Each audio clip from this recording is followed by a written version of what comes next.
Hi, everybody. Thank you for coming to this presentation today. We are from the Eastside Illicit Drinkers Group for Education, a group that's centered inside of Vandu. This group is, just a really special group, and we're really excited to be here to present to both CoLab and CMAPS because these are two research projects that sort of relate to the work that we do here. CoLab does research on equity and monitoring, and CMAPS does research on managed alcohol programs. So that's stuff that we're really interested in.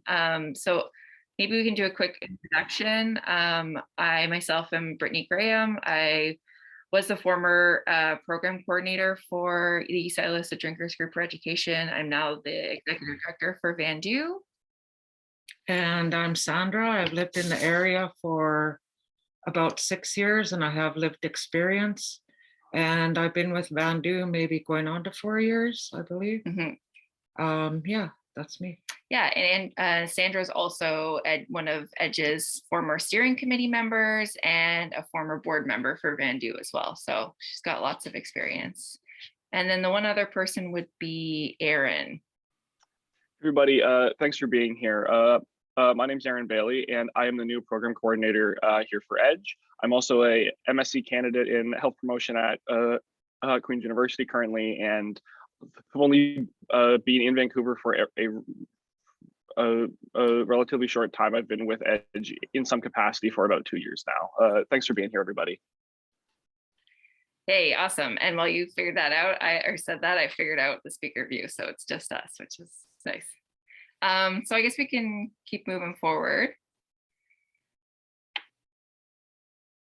So we're going to give you some background on how we were able to write this document. And I think a big part of that is that this has been a peer-led group for 11 or 12 years now, and we've probably lost, I would say, upwards of 70 people in those years. There have been multiple times in our history where the services of the neighborhood changed. So there was a big drastic reduction of beds of a low barrier shelter that people went to, and we had a wave of folks that passed away after that. We also had another program in the neighborhood decide to shut down after they weren't able to get funding. That was the Drug Users Resource Center. And the managed alcohol program for PHS was in that building. And so they had to figure out a new space. And while they did that, there was a lot of change and a lot of uncertainty. And so that created a lot of reduction in services for folks. And we also saw a wave of folks that passed away after that. I think about 12 or 15 folks passed away after that moment. And then COVID is the next big reduction in services. So almost every organization, I'm sure every organization here, had to reduce their services at some point. Vandu had to have less people in the building. We had our meetings outside, and Drinkers Lounge had to do the same. They had to be outside most of the time. And we saw a huge loss during that period. And these 6 folks that are on the screen right now are really important people to EDGE and who were a part of creating this document and gave their thoughts and their feelings, and at some point passed away during this process. And so, it's really important for us to keep that in mind while we're talking about these things, because I think people who use alcohol are often forgotten in the crazy overdose crisis we're having right now. So about 5 years ago, we were out of luck and out of money, and nobody was really working with EDGE in a way that was productive. A lot of we love what you're doing, but we can't really help you. That's not a priority, etc. And so we went to Vancouver Coastal Health and said, we need money. We need stuff to be able to advocate for a managed alcohol program. We need more than what we have right now. And they said they don't know enough about our demographic, so we'll give you some money to do some research. So we did some peer-based research in our group, and we had just over 60 participants, and this is some of the information that came from that. But I think what's interesting here is that, most people are experiencing withdrawal symptoms, over 3/4. And at the time, so this is 2017, 2/3 had gone to the ER in the last 2 years. And the police interactions were about the same as well. So people are heavily involved in the system. They're either seeing police on a regular basis or ambulance drivers on a regular basis or emergency workers, but their health and their well-being is pretty shitty. So like they're really getting only the bare minimum to be in society.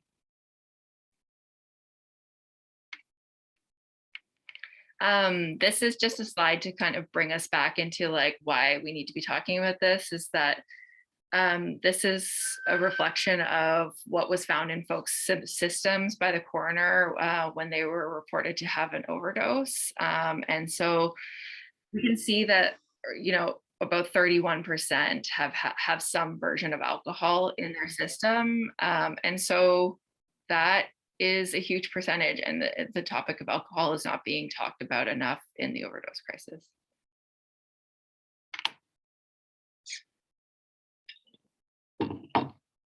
Do you want to do this one, Aaron? Sure. Sure, yeah. This is just some further background. Just kind of emphasize the point that although for the past 30 or so years, Vancouver's harm reduction landscape is very well developed, that the incorporation of sort of peer initiatives has become very, very mainstream, that alcohol in particular and their illicit drinking still very much remains at the outskirts of that movement. And as we know, that happens for many reasons. Funding constraints, alcohol's legal regulated status, systemic racism against illicit drinkers, and lateral violence within harm reduction communities too, has sort of led to that exclusion. And so that's deeply interconnected with these high rates of harm that illicit drinkers face. Also means that peer-led initiatives like the PHS Drinkers Lounge, like EDGE, are incredibly novel and in fact at the cutting edge of the neighborhood's harm reduction movement, in that they've successfully brought illicit drinkers into the fold of this sort of activist community that has kind of kept them at the margins for years. Back when this organization, Vandu, was first founded, there were sort of early efforts to have a rice wine drinkers group and to incorporate those folks into the sort of the general organizing that folks like Ed Livingston were doing at the time. So we don't know too much about that particular history, but it's not very clear that those two communities meshed at the time. So this slide is just to say that sort of this peer-led work in the illicit alcohol space is very, very unprecedented for sure. So I think that kind of goes into like what the point of this document was, is that our two groups, so we had the Eastside Illicit Drinkers Group for Education, and we had the PHS Drinkers Lounge Community MAP program. They have two different names. So we have been working in the neighborhood between the two of us. I think it was 11 years for one program and like 10 years or 9 years for the other program. And so there have been like a lot of understanding of what was happening in the neighborhood for our members, but like what's happening outside of that was really hard to understand. So for example, for me, I think the time that I was like, we need more information is that like, I found out that Vancouver Coastal Health had this entire SMART program. So this is like a version of an AA-like program. It's not religious and it's not step-based the same, but it's, well-researched, et cetera. But like it had been around for like 5 years, and I know most things about alcohol in Vancouver, and I had no idea it existed. And so I felt like there was a lot of like siloed work happening, and that it would be nice if we could all start working together. And when we talked at the EDGE group about it, people were like, yeah, when I try to get into detox and then go to treatment afterwards, I have to do all the work to get to treatment, to get to detox, to get into a sober housing. So like it's not just that I don't know anything, it's that the person who wants to use these services doesn't know anything and is trying to access them, and the people who are supposed to help them don't know anything. And so that person who wants to reduce their drinking or stop drinking completely or get into a managed alcohol program has literally no idea what's out there, and then they end up feeling like a failure when the system is failing them. And so we sort of decided to pull a bunch of people together and start having dialogues about what was out there. I think at some point we had about 80 or 90 people on our mailing list, and we usually had about 30 or 40 people that would come to the meetings that we had. So this is just some background on it. We got some money from Vancouver Coastal Health and some support from City of Vancouver, and even all of our Zoom calls that we ended up having were through Seizure, because we don't have a Zoom account at Vandu. So originally we got the money in 2019, and we were going to start doing work in 2020. As you know, the world collapsed in 2020, and so in-person meetings were kind of impossible. And so we started doing these discussion groups over Zoom with folks to facilitate better understanding of like what it's like to be a drinker in the downtown east side or in Vancouver, and then what the role of the people who are supporting them in like the housing building they're in, or the shelter that they're in, or the detox center they're in is. And so start pulling that information together. This is just like a graph of how we sort of went through the whole process. It took us about 1.5 years to finish everything. But I think the best part about it is that it's a really well done document. Sandra just reread it yesterday and she was like, it wasn't boring. Like I really thought it would be boring. But I think the reason why that is because we took those Zoom calls and our weekly meetings with Edge and put all the information into a document. But with Zoom calls, you can only have like 1 or 2 people from any group who are with lived experience. And so it makes it really difficult to get the full picture of what the Edge and Drinkers Lounge folks are interested in. And so we actually took that like semi-final document and brought it to them. And we had bi-weekly groups where we actually ended up doing a reading group where we would go through a chapter of like the recommendations, and the feedback we would get in there would then change the recommendations based off of what those folks wanted. So that was really cool and made it take a little longer, but honestly, I think made the document significantly better, and it's like a new way of us doing work together.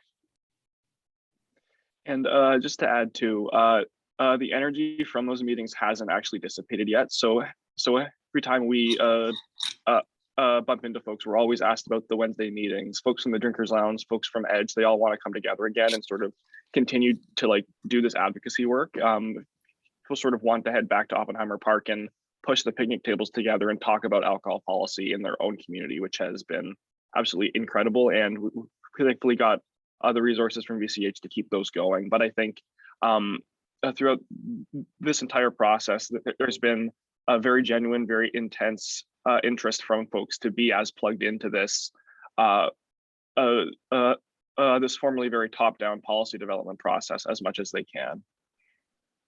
Yeah, so I think if we keep going, we have, yeah. So this is like some of the Zoom calls that we did. We did some like versions of like getting people into the heads of what it's like to actually be a drinker in the neighborhood, because we at Edge have heard from our membership over time and time again about the like barriers or gaps or challenges it is to get into, you know, anything, housing, shelter, detox, treatment as someone who's a drinker. There's just so much stigma and barriers there. So we did a lot of like taking those experiences and trying to get our folks who are working in those services to better understand that lived life and struggle that people have that isn't anything related to do with them. And so these are some of the like topic areas that came from those discussions. We started like putting things together into different areas. And then if we keep going, it starts to go into like the document. And then when we bring the document, we brought it to the actual group. We went to Oppenheimer Park, which is a park that's directly between Drinkers Lounge and Edge. So it was like the easiest place to meet and congregate together, but B, is a place where drinkers have hung out for a very long time, and C, I think was a little one of those things that felt a little apropos, because for over a year it had been closed. We were not allowed to use the park throughout the entire pandemic, which kind of shows like how equity is really not a thing for poor people. Like, I don't know how many people read articles of like, you know, the mayor opening up parks later for people to be in, and wanting people to congregate together in public spaces so that they weren't inside and not getting COVID. And yet the only large green space in our neighborhood was closed for over a year. So I think we really felt jazzed, and you can see there's almost 20 people there, and like everyone is really like giving it their best. We had some really good discussions, and like I actually never felt like so passionate about stuff where you're like, I can't believe so many people want to talk about policy, want to talk about programs, and like every week people came with like such great ideas. Yeah, it was great. So this is the general gist of what came from the actual document. So if people want the document, we can share it. We're just starting to share it now. So we had 92 folks who were participating. We had 6 Zoom meetings with those folks. We had 8 peer consultation meetings in Oppenheimer Park. And then 6 areas of actions came from that. And we had 47 individual or unique alcohol policy recommendations that came from that.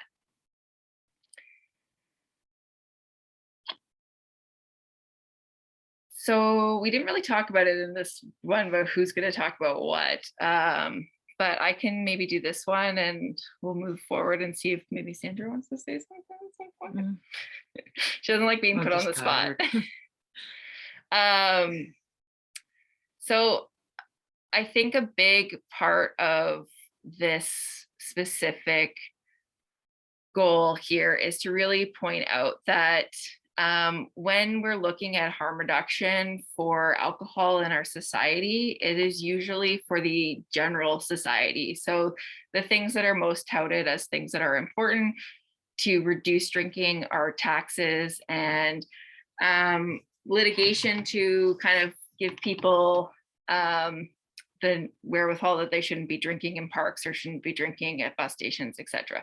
But when we actually bring it into like a population level, the people who are most affected by these sorts of things, so taxes or bylaws, are people who are poor or don't have homes. And so we're basically saying it's okay for you to drink as long as you have a home to drink in. It's okay for you to drink on a patio as long as you have $9 to pay for that fancy cocktail.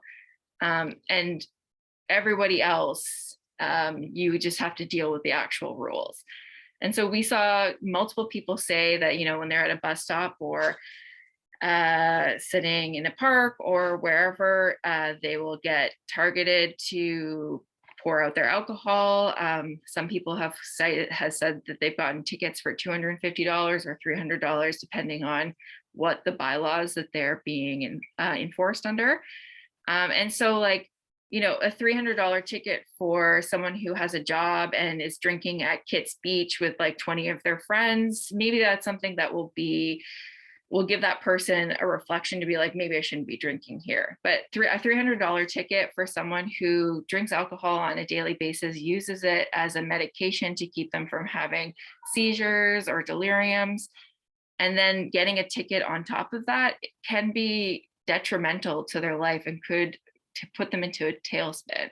And so we really want to make sure that when we're creating rules that we think about the equity of them and how they're being enforced, because tickets are definitely coming out in the downtown east side on a regular basis, but not necessarily in other parts of the Vancouver drinking areas.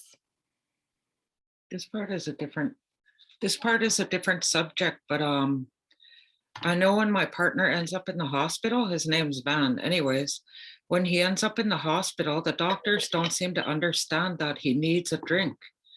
And they say they're going, like they're giving him medication to like prevent seizures and stuff, but he needs that alcohol. And I know because he's been drinking for years, and if his body goes without it, it could be, he could die from it. So I don't even know if that was mentioned in there, but I think that needs to be changed.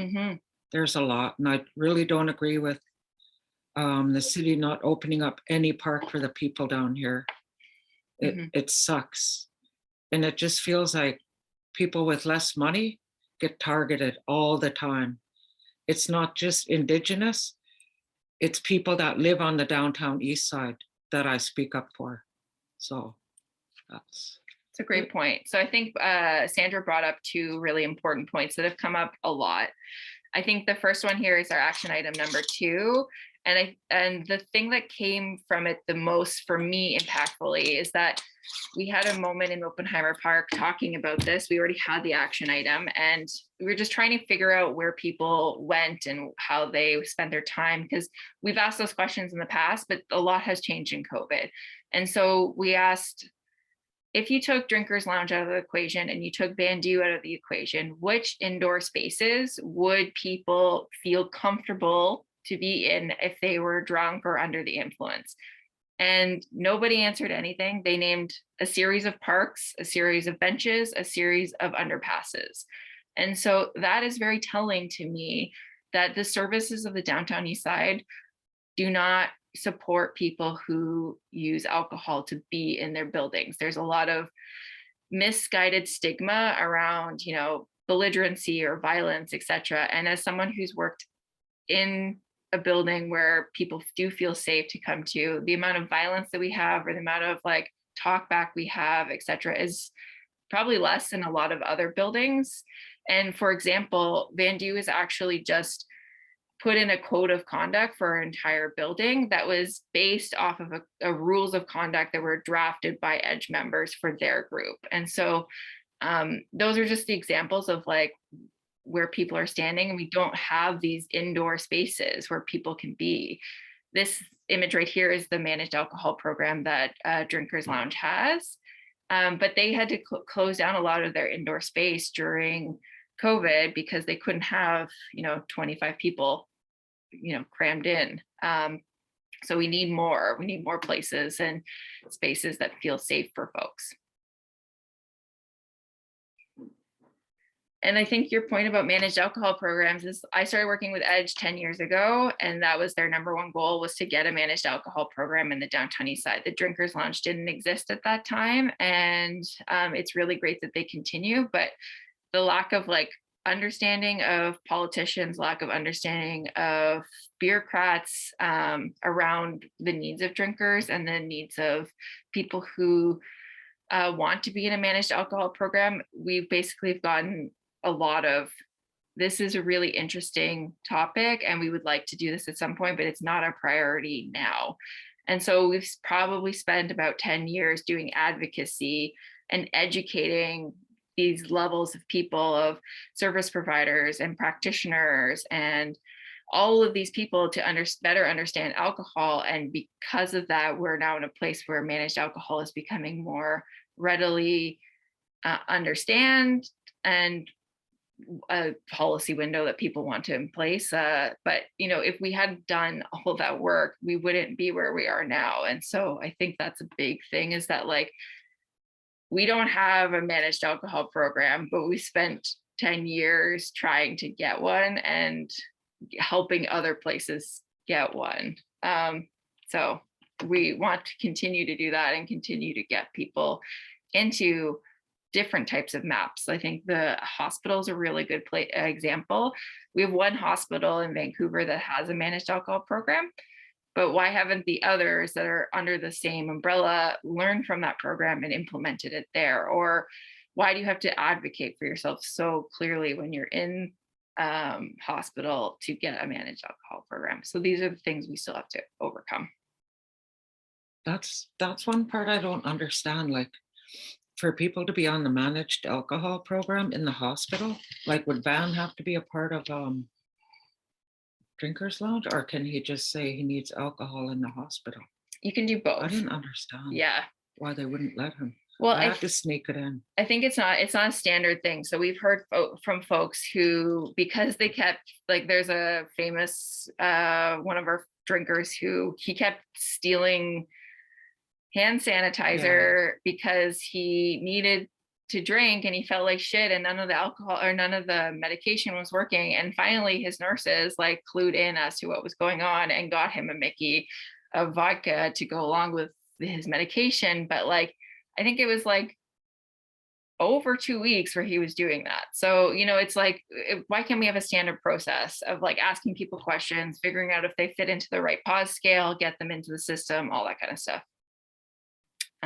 Yeah. I think this is a really big one. I think people assume because we're a drinkers group and we're inside of a drug user organization that people don't support recovery and don't support treatment, but that's definitely not true. A lot of people want to use these services, but I think the reason why they want to use them is not what the system has told us they want. So when we've done research in the past and we asked people why they wanted to use detox or why they have gone to detox, the answers are not typically like to go get sober forever. It's usually I need a break, I need a vacation, and my drinking is too high, and so I want to bring it down a bit. My family and friends are worried about me, so I'm going to go, but it's not something that I want to do forever. And so if we better understand why people are going to detox or going to treatment or recovery, then maybe our system won't be so punitive. For example, we've heard from multiple people that when they try to go to detox multiple times in a year, that they're told they can't go anymore because they've already been too many times, 3 or 4 times.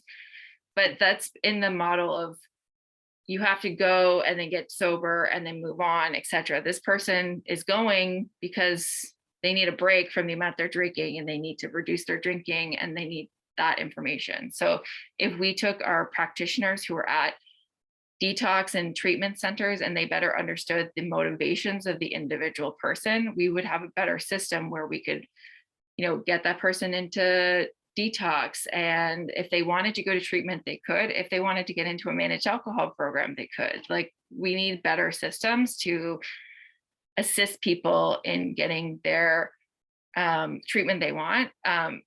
So that we have like a bunch of recommendations around this. And I think the one that you noted that you like, that you're like, this is the truth, is, you know, you can't go to detox here if you smoke. They won't let you do both at the same time. And people who are doctors or nurses or whatever, that I brought this up for almost 10 years, that this is a big problem. I always get like the research shows that people are more likely to quit drinking long-term if they quit smoking at the same time, because they associate the two with each other. But once again, a lot of people are like, I'm trying to reduce something I'm really dependent on, that is really comforting for me. And if I have to get something else out of the equation, like, I'm not gonna be able to do it. So they don't even go, they don't even call. So it's a whole area of folks that the doctors out there don't even realize they're missing.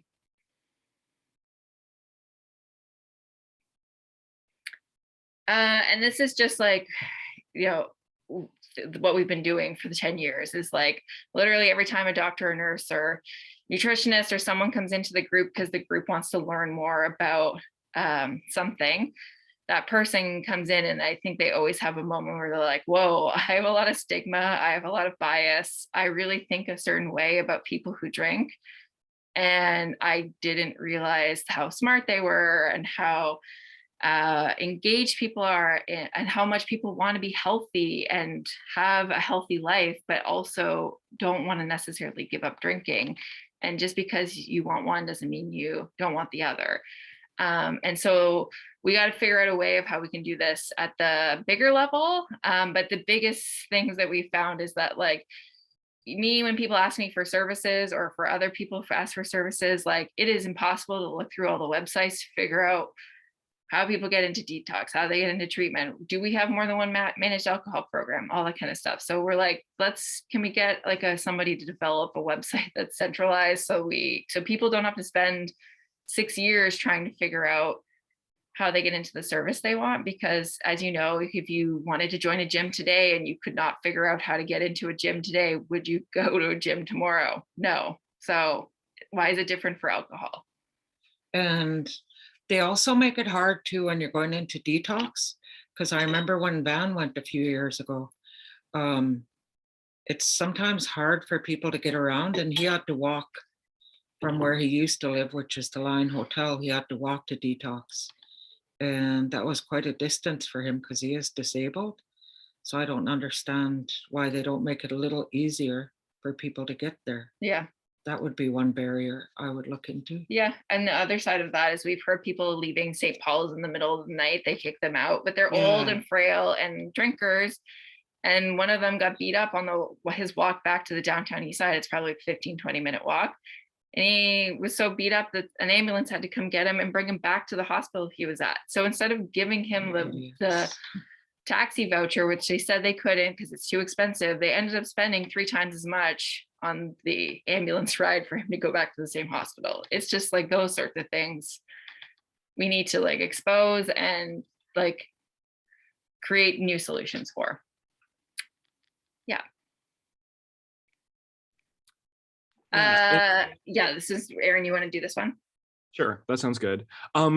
So though this original document was prepared for Vancouver Coastal Health, the regional health authority here, talking to drinkers during the Oppenheimer Park meetings, talking to policymakers at the knowledge exchange meetings, we learned very, very quickly that the recommendations that would ultimately end up in this document span several governmental bodies, and there's a lot of overlap there, but we also thought that Vancouver Coastal Health was a sort of well-placed political force to help us advocate for these things. And so a couple examples of this overlap that really jumped out to us during this process was one moment at a very early alcohol knowledge exchange meeting, we learned from, I believe it was a community service provider who, or representative of FNHA, who had asked for some advice from the Drinkers Lounge about the kind of regulatory system around setting up their map.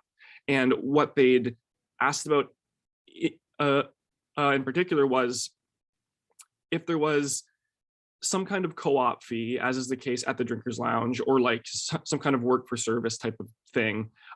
Does that count as notional exchange for alcohol? And if it does, where does that fall with respect to the Liquor and Cannabis Regulations branch? Where does that fall with respect to liquor licensing? Where does that fall with respect to land use, that kind of thing? So this person was sort of recognizing that this sort of bureaucratic gray area with respect to liquor licensing and exchange could be this very significant barrier to folks who want to get MAPS up and running, especially in small under-resourced communities too. And the other thing that Brittany's spoken of too here is, so Vancouver's quite unique in the sense that I believe it's the only North American city with an elected parks board that is like completely jurisdictionally separate from the municipal government. And when we're talking about drinkers' access to public space, to green space, to shade, to benches as a form of alcohol harm reduction, that really does complicate things, because if one was to try to, let's say, get a bench put into a park, that has to go through the Vancouver Parks Board, that has to go through the city of Vancouver with respect to land use, that has to go through city engineering, that probably needs input from input from community policing for some reason. And you're very quickly caught up in this sort of jurisdictional washing machine. So this point is just to say that this sort of broader mandate of alcohol harm reduction programming in the city of Vancouver and across the province is going to involve different levels of government, different organizations, in that collaboration between those, ideally led by both peer-based groups and a well-positioned public health organization, is a important step for making those things happen.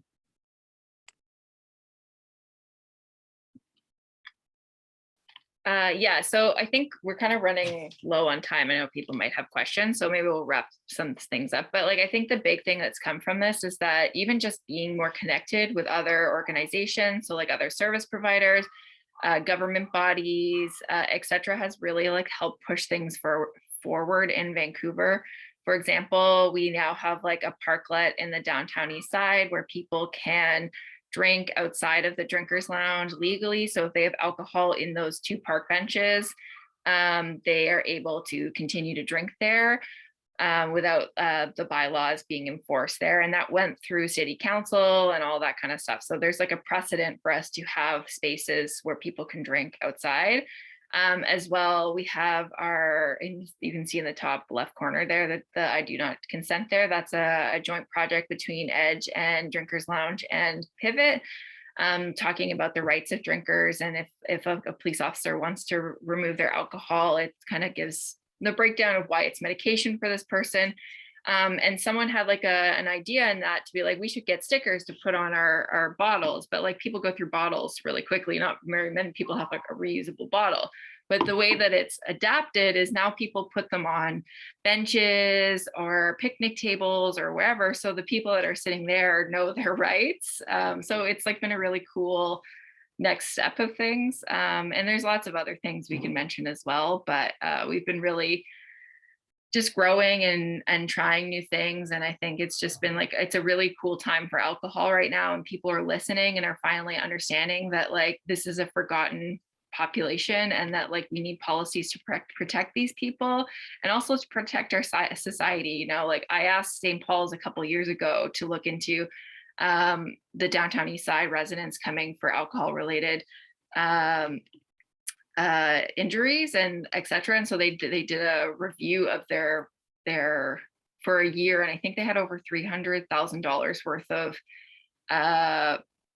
directly alcohol related. So like a person fell and was drunk, was the coding in their emergency department, and that was just for the emergency department for 1 year. So, you know, it's better for everybody if we look after everybody.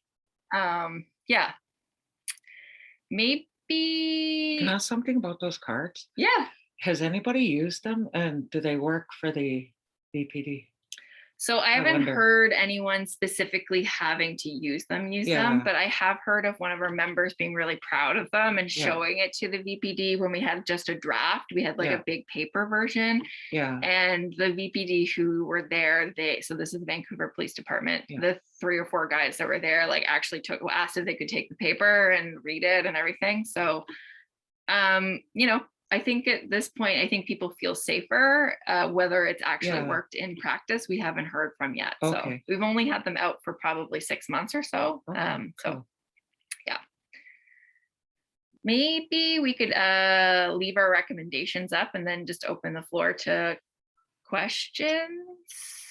If folks maybe, okay, so actually what I'll do is I'll stop recording and then we can just ask questions and stuff.